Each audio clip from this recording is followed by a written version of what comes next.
Is Blue Force the DOS adventure equivalent of an over-caffeinated ride-along, half procedural sermon, half off-brand action flick, lying forgotten in the glove compartment of history?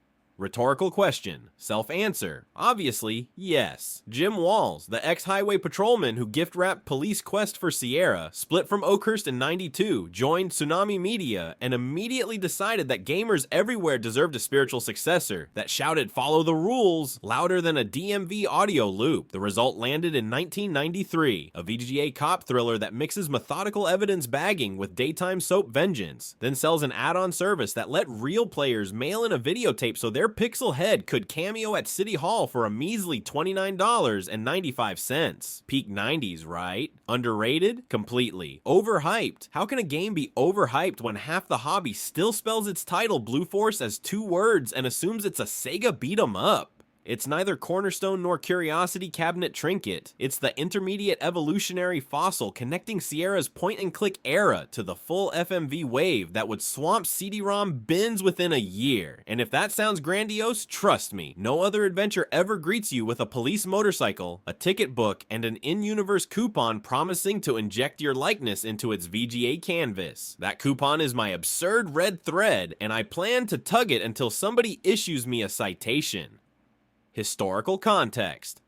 Tsunami Media, founded by Sierra refugees in the eastern Sierra foothills, aimed to surf the crest of the interactive movie boom without drowning in licensing costs. They published Ringworld, Revenge of the Patriarch for sci-fi lit nerds, Silent Steel for FMV subsim junkies, and a Ken Allen soundtrack anthology for audio chip romantics. Into this eclectic portfolio slid Blue Force, built with TZGE, essentially a refurnished SCI engine painted beige so Sierra Legal couldn't sniff it out. Walls brought along background artist Jerry Moore, and crucially, composer Ken Allen, whose brass stabs had previously sold Sonny Bonds' Heroics in Police Quest III. By 1993, adventure design was mutating. LucasArts had abandoned parsers for icon bars, while Sierra's Gabriel Knight pushed talking portraits and CD speech. Tsunami, lacking the capital for full voiceover or home video actors, doubled down on a single promise. Blue Force would model real police work down to the last Miranda phrase. The game shipped on 3.5-inch discs, 5 if you wanted the extra VGA portrait pack, and arrived in stores beside Day of the Tentacle and Return to Zork. In an era obsessed with blast processing and FMV star power, Walls bet that strict procedural authenticity and a pay-to-cameo gimmick could keep the badge shiny. That gimmick still boggles me. Tsunami's box insert, headlined "Get Injected," invited players to record 10 seconds of themselves slowly turning left, then right against a white wall. Mail the tape along with $29 plus postage, and Tsunami promised to digitize your face into a non-interactive crowd shot at Clarksburg City Hall. They would then return a personalized floppy disk patch so you could boot your Cameo on any 486 in the neighborhood. It was Cameo culture before Tony Hawk created custom skaters, before WWE games let you scan selfies, before social media filters existed. It is also in retrospect one of the craziest marketing swings of the DOS era because it required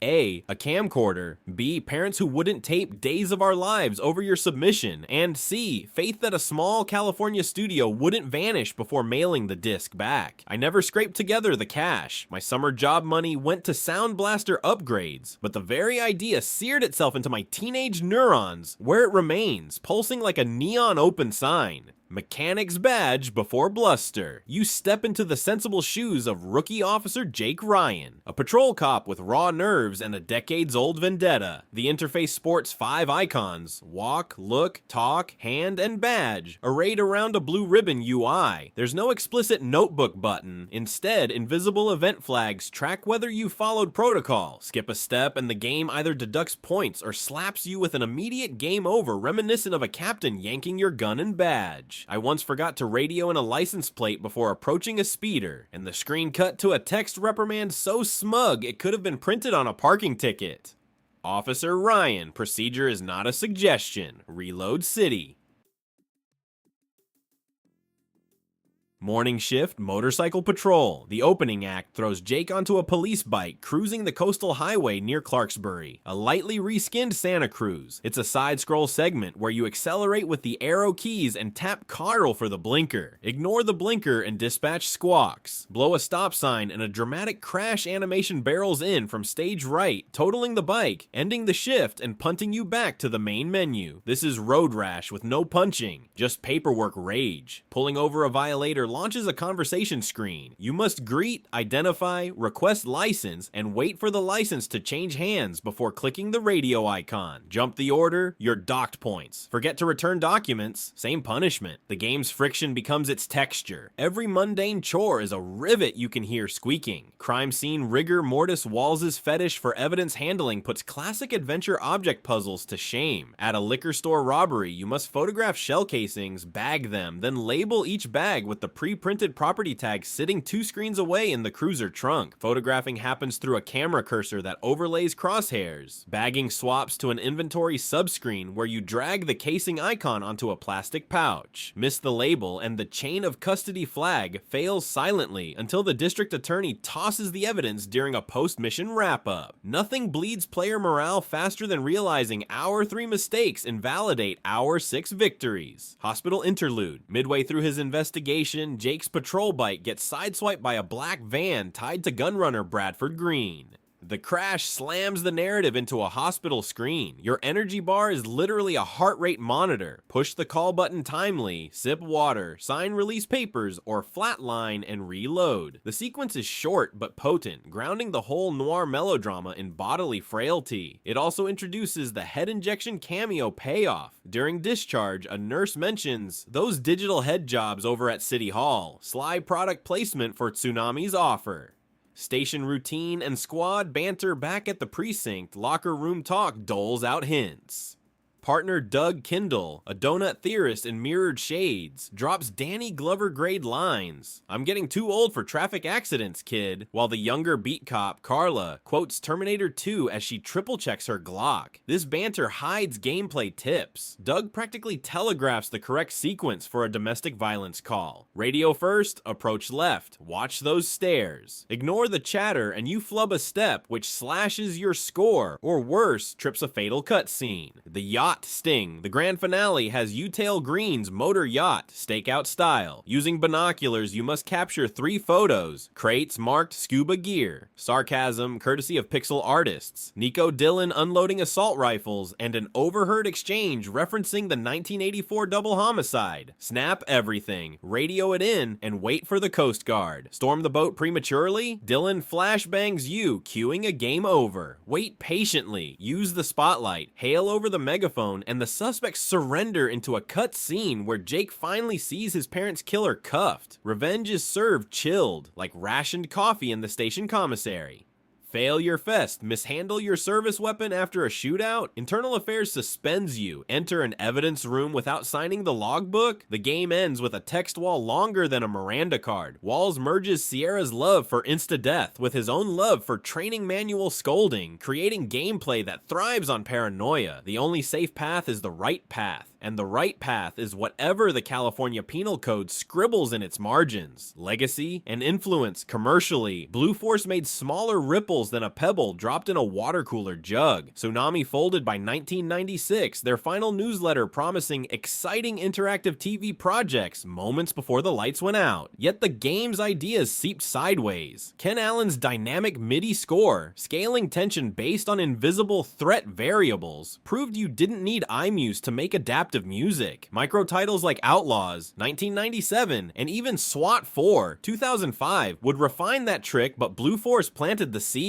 Walls' draconian procedural flags echo loudly in Papers, Please, Not Tonight, and Return of the Obra Dinn, where bureaucratic misclicks yield cold consequences. Those games may look nothing like mid-90s VGA police dramas, yet they worship the same altar, rule compliance as core tension, and the VHS to floppy injection. You can trace that urge for personal Cameo all the way to modern sports game face scan suites. When EA's servers misread your selfie today, thank or blame the dusty ancestor that asked you to envelope a high 8 tape in bubble wraps.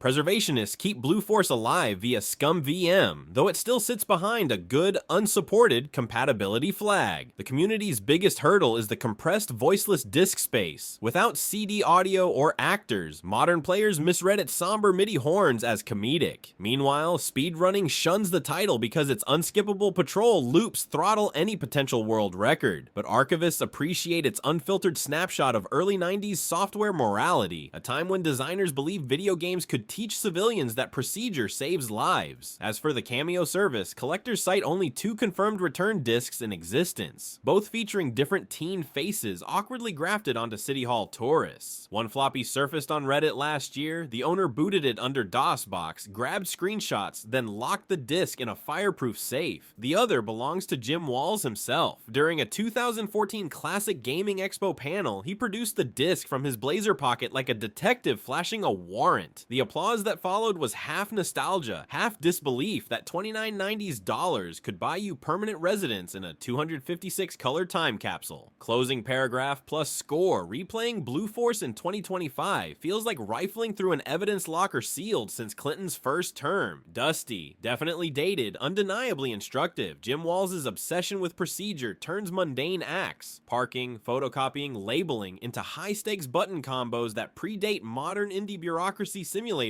by decades. The plot tied to Jake Ryan's orphan trauma slides into melodrama just shy of a primetime soap, yet those emotional beats anchor the checklist simulacrum in genuine stakes. And the get-injected side hustle? It remains the single strangest deluxe DLC ever sold via snail mail, a reminder that the 90s wanted to include you in the story long before cloud saves and face-tracking cursors made it easy. Blue Force isn't the missing cornerstone of adventure game history, but it's a solid brick, one worth studying, especially if you've ever wondered what happens when a real highway patrolman sneaks a design document past marketing. Final score, 7.2 out of 10.0, issued like a well-deserved citation, firm enough to sting, indulgent enough to tell over coffee. Will I replay it after Scum VM finally flips that compatibility switch to perfect? Rhetorical question, self-answer. I've already queued the floppy in Drive A and set my VCR to SP mode, just in case Jim Walls asks for a sequel cameo.